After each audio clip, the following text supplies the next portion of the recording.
Bhaiya, you recite so many stories to me that are full of morals, but you have never recited your favorite story to me. Which one is it? Tofu, that's true. I haven't yet recited my favorite story to you. Would you want to listen to one of my favorite story? Yeah. Jack and the Beanstalk. Once upon a time, there lived a widow with her only son, named Jack. Their times were really hard, and they were living in poverty for long. Jack was too young to work and earn money. All their house furniture and other belongings were sold off to carry on with their basic daily needs. Until at last they were left with a cow, who used to give milk every day, and that they used to sell off in the market to buy bread. One day, the poor old cow didn't give any milk. That's when Jack suggested his mother, I think we should sell off this cow and get a good return in bargain. So Jack left to sell off the cow in the market. On the way, he met a butcher. Oh, where are you going, Jack? I'm going to the market to sell off this cow for a good bargain. Oh, why take the trouble to go that far? I have a very good deal for you. He took out 5 strange-looking beans from his pocket and handed them to Jack. Jack looked little hazed as to what kind of good bargain it is. Oh my God! They are so beautiful. What do you call these? Beans, magical beans. If you plant them overnight, by the next morning, they will grow up and reach the sky. Wow! Mother would be so happy to see them. Thank you, Mr. Butcher. And off went Jack happily to his mother and showed her the magical beans. But to his disappointment, she only got angry at him and shouted, Off you go to bed right away. She threw the beans outside the kitchen window and into the backyard and went off to her bed crying and weeping. The next morning, when Jack woke up, he saw outside his window, and to his surprise, he saw a great beanstalk reaching up to the sky. Oh my God! This beanstalk is so huge! I need to climb this up to see where it leads to. He climbed up and up and up till his home looked a mere spot on the ground. At last, the stalk ended and Jack found himself in a completely different place. But suddenly, a beautiful lady appeared and said, Hello, Jack. You don't know me, but I know you and everything about you. The castle you see there belongs to a giant who stole all your father's money and killed him. Your mother had kept this secret from you to protect you. He owes you, Jack. The lady disappeared in thin air. Jack kept standing there and thinking, He surely owes me and my family. Far away, where the road ended, he could see a huge castle. He went up to the castle and knocked on the huge door. A giant woman opened the door. She looked scary and howled at Jack. What do you want? If you please, ma'am, would you kindly give me some breakfast? I haven't eaten anything since yesterday. The giant woman, though looked cruel and ugly, had a kind heart and offered Jack a huge plate of English breakfast but warned him, "You must finish quickly before my giant husband comes back and eats you." Then suddenly there was a huge knock on the door, and the wife picked up Jack and hid him in a huge empty kettle.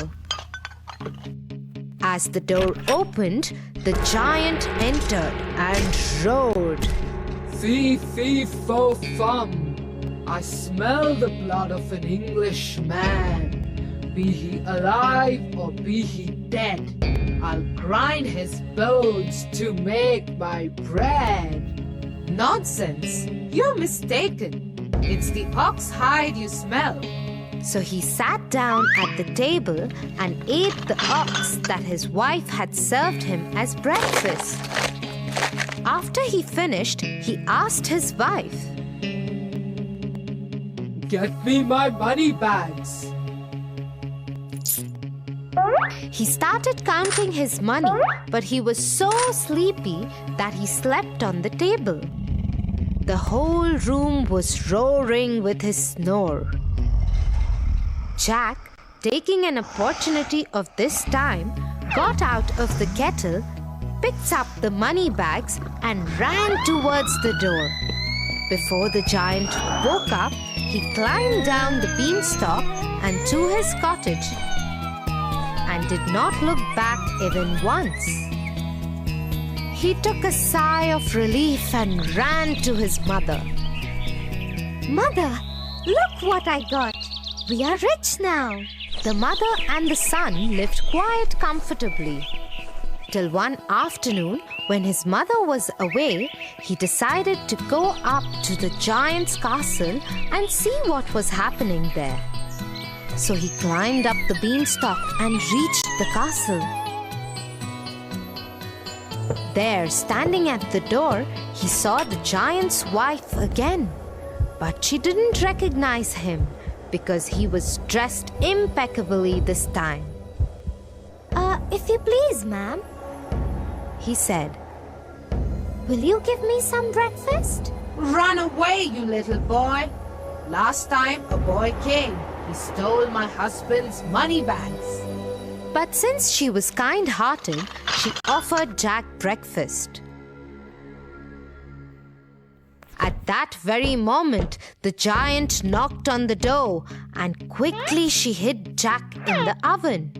The giant entered and roared, "Fee, fee, fo, fum. I smell the blood of an Englishman. Be he alive or be he dead, I'll grind his bones to make my bread." But the giant's wife once again assured him that he is mistaken and offered him his huge breakfast to eat. After eating his food, he asked his wife, "Get me my golden hen." The wife got the hen, and the giant roared in his voice, "Lay!"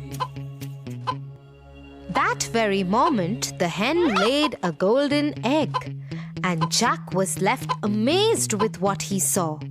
No sooner he saw the giant slipping into his deep sleep, and once again he came out of the oven, picked up the hen, and ran for the door. In the meanwhile, the hen began to cackle.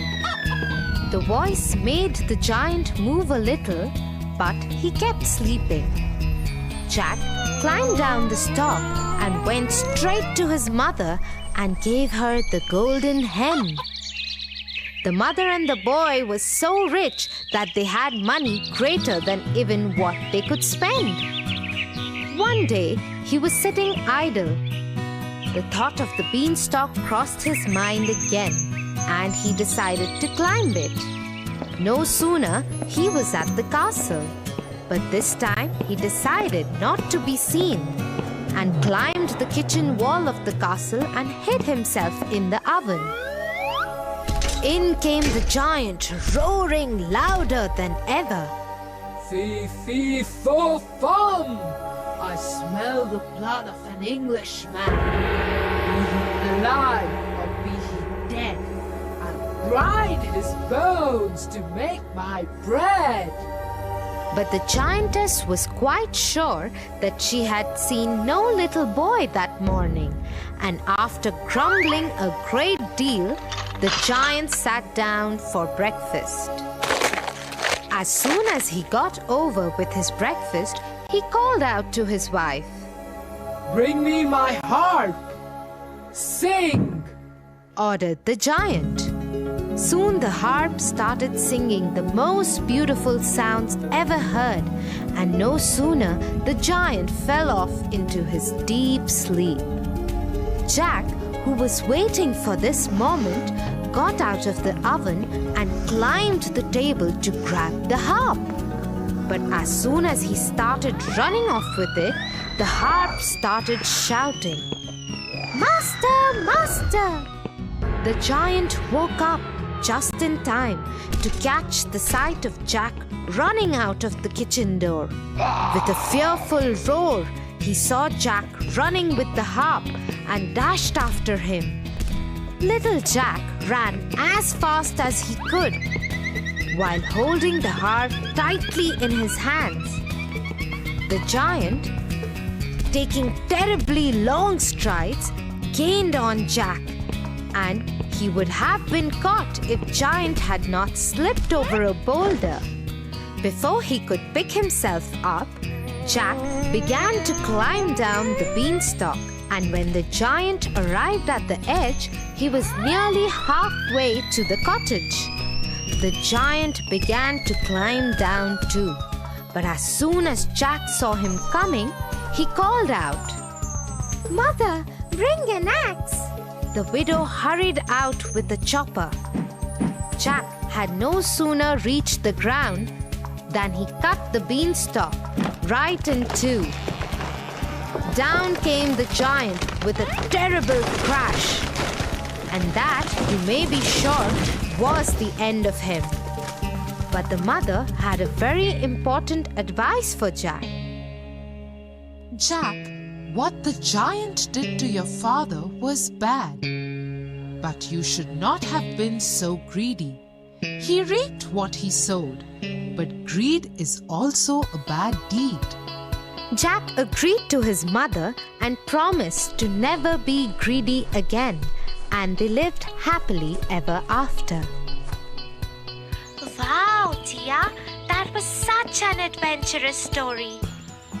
Yeah, Tofu. And do you know why it was my favorite story? No? Tell me? The story was about a brave boy who wanted to fight against poverty, and in a way, he got a chance to take revenge of his father too.